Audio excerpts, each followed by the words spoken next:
Isa sa mga nagbibigay kulay sa isang matchup ay yung mga call-outs. Ito yung nag-spice up dun sa anticipation natin at nagbi-build na rin ng mga possible rivalry sa mga MCs. Ilan sa mga recent call-outs na nagmaterialize ngayong taon, yung MP3 kay 3rd D, diba? Hindi ko in-expect na maikasa ng ganito kaaga yung matchup after nung call-out ni MP3 7 months ago. Kakatapos lang ng laban nila nung Pakusganay 8 and kaabang-abang yung upload nito. Syempre, yung call-out ni Shernan kay Sinyo nung nakaraang ahon at as expected ay naging instant hit yung battle nila. Yung call-out ni Raffian kay Epoch last year ay naikasa na rin agad nung first round ngayong isa buhay. Hindi ko sure kung gaano nag-i-impact yung mga gantong call-outs sa official matchmaking ng Flip Top, no? Pero ang ganda lang kasi nakaka-hype siya sa ating mga fans at dagdag na rin sa storyline nung posibleng match-up. Kung tingin nyo kay Ralph Joel Torre, pinag-aral at pinagtapos ng engineering, tapos ang pangarap mo ay maging kingpin ng arte neto, ba't mo ko binigyan ng kalabang ininyero? Gusto kong makalaban sa Flip Top yung arkitekto. Engineer ako. Isang taon nang nakalipas nung hinamon ka sa battle. Sugal yun, pero ngayon kakashout ng malaki parang nag-scatter. Maganda mga palabas mo noon. Ngayon, Doctor Strange pumapangit na parang Marvel. Kung tingin mo tayo yung match ako ay lighter.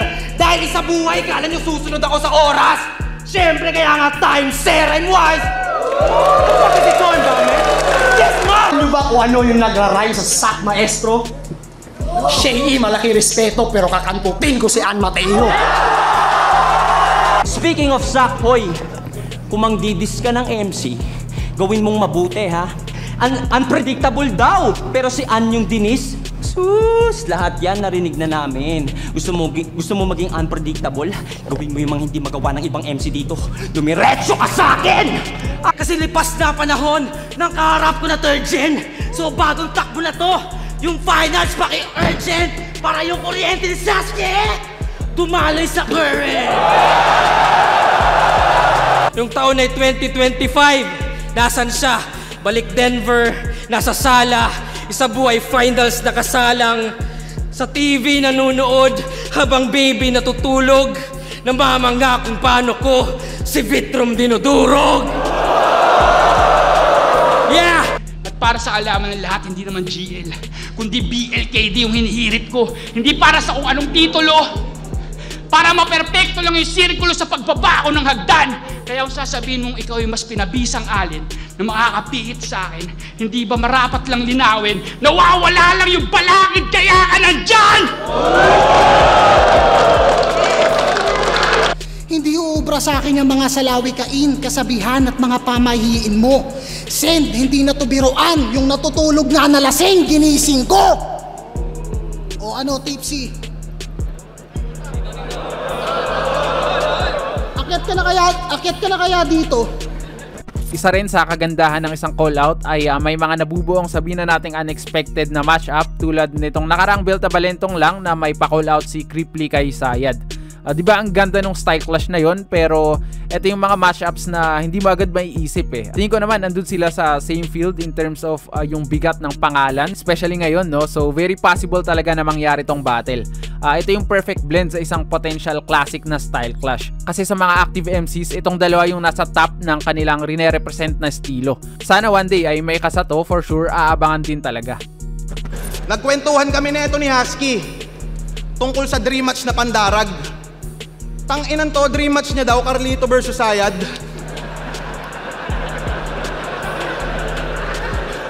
Nakakapagpabagabag. Sa utak mo walang sang-ayon. Pero mapa-Carlito, manusayad, putang ina mo, tarasaon. Eto, nanliliit lang tong mortal. Yung susi ko'y malasusi sa mortal na mga mortal at ng mga lokal. Kaya plasma, matagal na kitang napapanaginipan. Niyuyurakan kita habang pinapaliwanagan ng totoong kadiliman. Ayaw ka ng pag-usapan yung Battle of the Year shit, tangina, magde-December naman. Kung gusto mo ng Battle of the Year para sa 2022, ibigay mo sa akin si Tipsy D, January pa lang.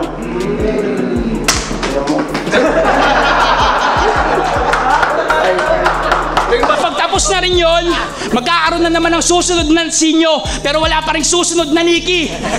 Para hindi na paulit-ulit, isusunod ko na si Sinyo pagkatapos kong punitin to si Nikki.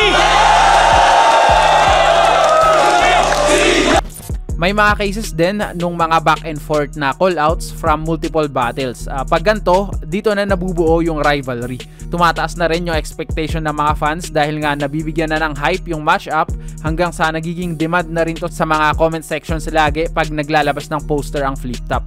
Yung ilan ay nangyari nga, like yung Sinyo versus Apex, di ba, na parang 7 years in the making yung naging laban nila from yung unang call out ni Apex noong 2015 hanggang sa may kasa yung battle nila noong 2022.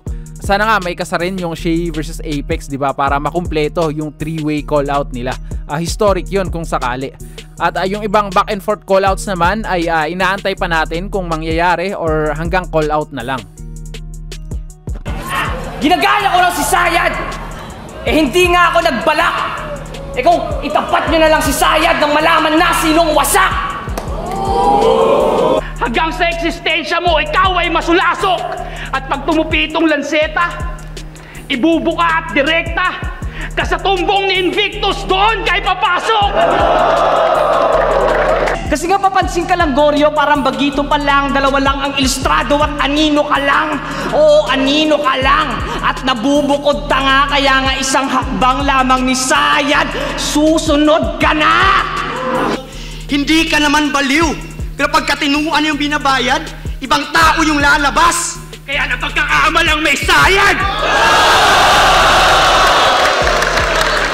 Alam nyo bang abrang may sakit ang bansag sa akin ng mga Jejemon mga 13 years ago? Akalain nyo sa paglipas ng panahon, ito namang mga Jejemon ang mapabansagang ako! Pareho tayo na accountancy, ikaw di mo natapos. Kaya kung may paratang kalinawin mong maayos, paano sasabihin ako'y nagmula sa'yo? Kung kahit saan pa tumingin, ikaw ang talo ng ako! Tell me who's the best here. Deaf ears is can't hear. Malakid nose, I smell fear. Tinignan ko yung naharap, and I predict your death's near. Yung vision ko, 2020, so I'll see you next year. Yung pinagyayabang mong laban, kay Sak laro-laro lang. Yung hindi mo kinayang idol, sa akin nagtatagulang. Paisa na lang akong hinihintay. Para matapos na ito lahat, pahinga muna ako sa battle rap. Pero sa isa buhay manonood. Sana matalo na si Balakid para siya nakagad yung kasunod. Sinyo, isa ka malaking poser, tangina mo! Muli akong bumalik para sabihin sa'yo na walang iba kundi ako, ang tunay na Joker sa liga na to! Buhat pa na ng buhat ng bangko sa asawa niya. Proud na proud to. Oo nga, no? Ang cute ng misis mo. Tuturuan pa kayo, parehas naman kayong tanga? May pa 3 ways ba kayo, kahit 2 on 1, di kayo ubra!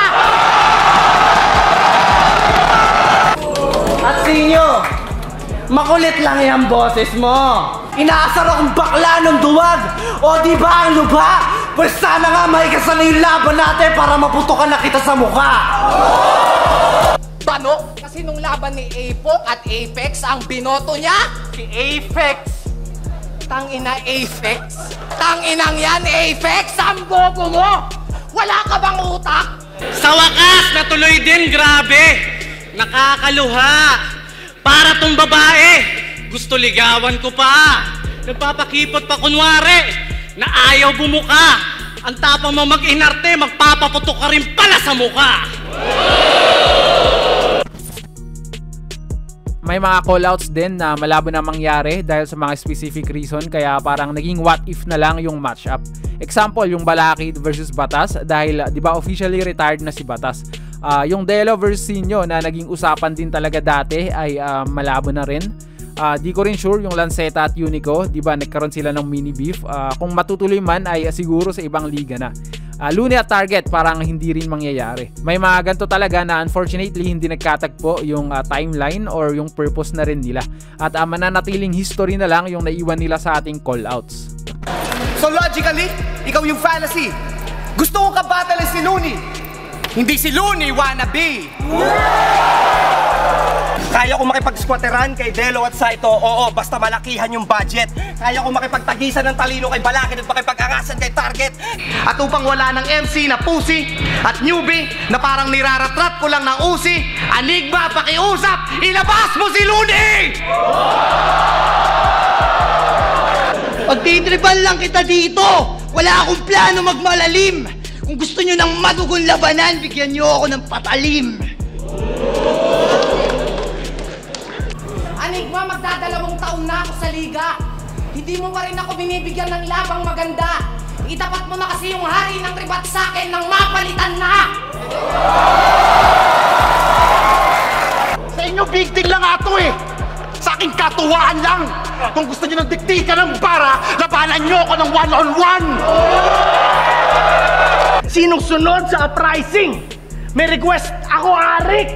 Gusto ko yung mas marunong para siguradong classic! Ngayon tapos na ako sa guro! Maganda ka na, Balakid! Tipong, Emar, Apok, Krega, sino pa? Wala nang alin! Tipong, sayad wawa sa akin! Talas mamamain at batas papakita ko kung sinong batas sa atin! Gusto ko lang mag-shoutout sa Hip Hop Heads TV para updated kayo sa kung ano man nangyayari sa Flip Top at para mamulit na rin kayo kung ano man nangyayari dito. Yo, MSEC nga pala, shoutout sa Hip Hop Heads TV. Yan, patuloy lang sa paggawa ng mga matatalinong content mga tol at yun, congrats at more power pa sa inyo.